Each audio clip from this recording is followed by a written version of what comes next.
Selected Poems of Alice Dunbar-Nelson. By Alice Dunbar-Nelson. Robert Frost. Never again would bird-song be the same. He would declare and could himself believe that the birds there in all the garden round, from having heard the day-long voice of Eve, had added to their own an over-sound, her tone of meaning but without the words, admittedly an eloquence so soft, could only have had an influence on birds, when call or laughter carried it aloft. Be that as may be, she was in their song. Moreover, her voice upon their voices crossed, had now persisted in the wood so long, that probably it never would be lost. Never again would bird-song be the same. And to do that to birds was why she came. The gift outright. The land was ours before we were the land's. She was our land more than 100 years before we were her people. She was ours. In Massachusetts, in Virginia. But we were England's, still colonials. Possessing what we still were unpossessed by. Possessed by what we now no more possessed. Something we were withholding made us weak. Until we found out that it was ourselves we were withholding from our land of livings. And forthwith found salvation in surrender. Such as we were, we gave ourselves outright. The deed of gift was many deeds of war. To the land vaguely realizing westward. But still unstoried, artless, unenhanced. Such as she was, such as she would become. Alice Dunbar-Nelson, 1875 to 1935.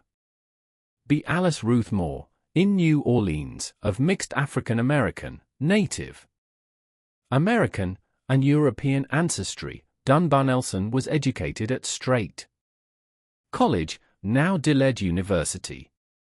Her Cornell master's thesis on the influence of Milton on Wordsworth was cited at the time. An 1898 to 1902 marriage to poet Paul Lawrence Dunbar and a later marriage to civil rights activist Robert J. Nelson are the source of her hyphenated name. She is known not only for her poetry but also for her short stories and posthumously published diary. She promoted social justice for women and minorities and was a noted public speaker. I sit and sew. I sit and sew, a useless task it seems.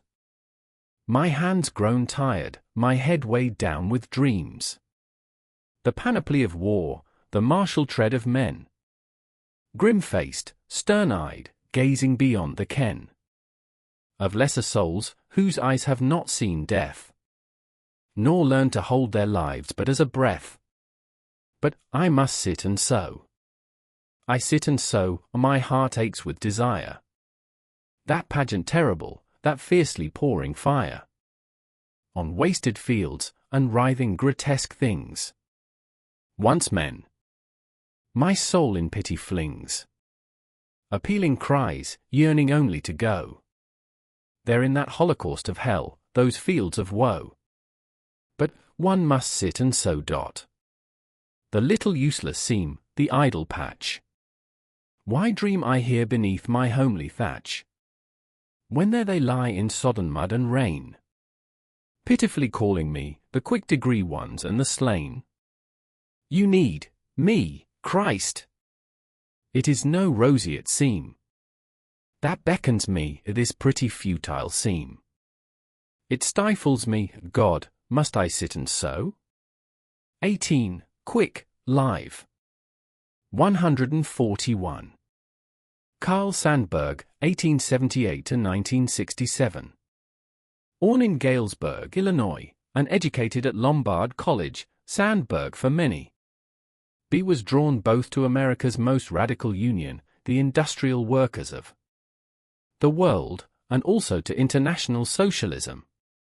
The great poems of his first volume, Chicago Poems, 1914, and of the next several years, some of them uncollected or unpublished, reflect his deep commitment to working people and his strong left politics, including his initial opposition to U.S. involvement in World War I and his interest in African American culture. His portraits of black life mix stereotypical elements with moments of real power. Sandberg would later travel the country collecting American folk songs and compile a massive biography of Abraham Lincoln. One of the most popular poets of his time, his full canon, only now coming into print, shows him to be a much tougher and more challenging poet than his posthumous critical reception would suggest. Readers interested in Sandberg should consult not only his complete poems, a misleadingly titled volume, but also the series of supplementary books currently being published.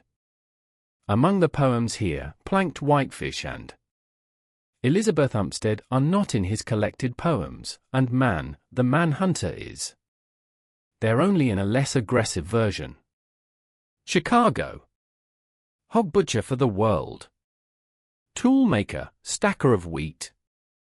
Player with Railroads and the Nation's Freight Handler. Stormy, Husky, Brawling. City of the Big Shoulders. They tell me you are wicked and I believe them, for I have seen your painted women under the gas lamps luring the farm boys. And they tell me you are crooked and I answer, yes, it is true I have seen the gunman kill and go free to kill again. And they tell me you are brutal and my reply is, on the faces of women and children I have seen the marks of want and hunger. And having answered so I turn once more to those who sneer at this my city, and I give them back the sneer and say to them, come and show me another city with lifted head singing so proud to be alive and coarse and strong and cunning, flinging magnetic curses amid the toil of piling job on job. Here is a tall bold slugger set vivid against the little soft cities, fierce as a dog with